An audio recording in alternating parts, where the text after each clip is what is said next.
We are at the National Quartet Convention with the members of Mark 209. Nate is sitting next to me, and we want to welcome you to Gospel Music Today. Well, thank you so much. Thank you for having us and allowing us to be a part of it today. We're ecstatic to be here. I'm going to ask you to introduce the group, and let's start with the two new guys. Okay, the gentleman right behind you for everybody, that's Brian Hatton. He now sings baritone for us. He's from Mount Sterling, Kentucky, so if he talks a little funny, just roll with it. We have to pray for him. The gentleman right behind me, this is Ray Wakonish. He's from Jacksonville, Florida. So he's a tourist being up here, but it's okay, it works out. He sings bass for us now. And one old guy. Yeah, then the old guy over here. Y'all might remember him, that's Jim Howe. He is the Paisley Prince. We had him up front, but the camera kind of went weird, so we had to put his colorfulness behind me a little bit. It's been a little while, but let's just refresh everybody's memory on the meaning of that name of the group, Mark 209. Yeah, definitely. The name is actually based off the mile marker in Nashville, Tennessee. If you go to Nashville and want to go anywhere, if it's the Ryman Auditorium or the Country Music Hall of Fame, all of Music Row, or even Lifeway Publishing House, everything is at exit 209. That is the center and the middle of Nashville. And we are gospel music from the heart of Nashville. So that's where the name comes from, is mile marker 209. We want to catch up on some other adventures, but let me ask these guys a quick question. And how long have you been singing gospel music? Well, I started about 18 years ago, but this is my first time on the, Circuit. the circuit, the professional circuit. Yeah. So I've been with them about a month now. In fact, this is my first venture to NQC, and I'm really enjoying myself. It's been a real pleasure. It's great meeting a lot of new faces, or seeing a lot of new faces, and meeting a lot of important people.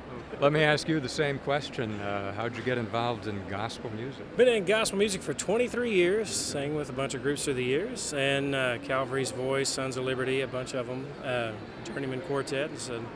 And now I am here with Mark 209, happy to be here, and it's been a pleasure so far. I've been here for 2.5 weeks, going on 3. Yeah, 2.5 going on 3.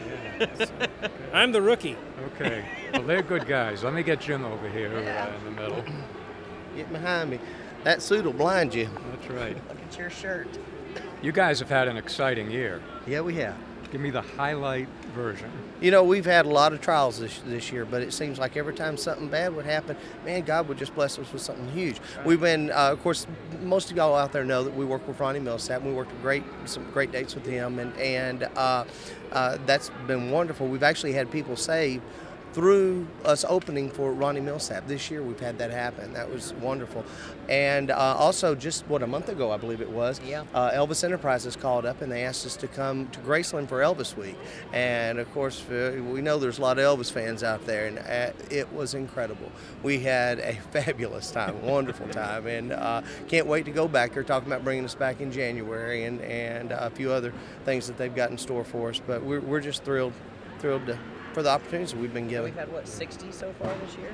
A little over 60 people. Yeah, That's right. A little over 60 saved this year. Yeah. And I'll tell you, those Elvis weeks and Ronnie Millsap shows, you're singing to people that might not hear this otherwise. Well, we had a lady one time send us a Facebook message. She saw us open up for Ronnie. She saw that we were going to be in her area, and she sent us a message. Man, I am so excited. I'm coming to see your show. Oh, and she talked about it on her Millsap's fan page and how excited she was. Then she looked. We're singing at a church. Mm-hmm. She sent us a message. You're singing at a church. Is that always where you sing? And Jim told her, yeah, that's what we do. She says, well, I want you to know you're responsible for bringing me into the church for the first time in over 20 years. When she got there that night, she ended up getting saved. She ended up giving her life to the Lord. And it's such a great opportunity. You know, we want to be in a market where we get to spread God's word everywhere, not just to the church choirs, not just to the people inside the doors. That's why our music, we're excited and happy that it's getting played on country radio stations. Yeah. That was never our intention, but if God's going to use it that way and He wants it to be touched on that country market, there's people out there that may not come into a church.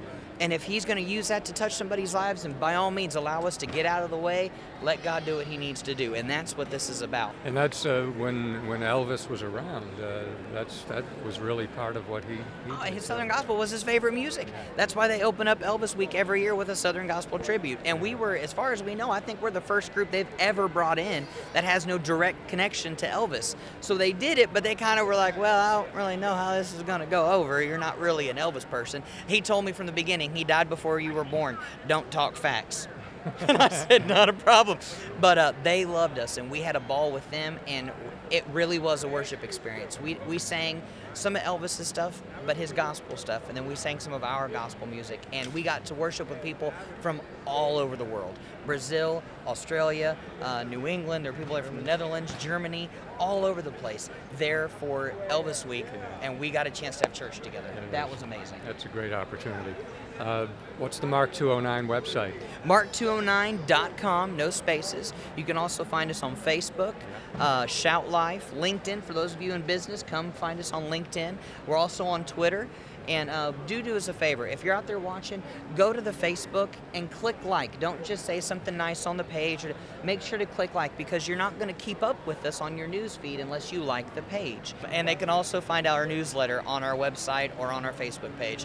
And that's the best way to keep up with all the ministry that's going on with us. Every month we put out a newsletter telling people exactly what God is doing here in Mark 209, and we want you to be a part of it and know what's going on. Okay, great. To all the members of Mark 209, thanks for being on Gospel Music today. Thank you guys for having us so much. Good.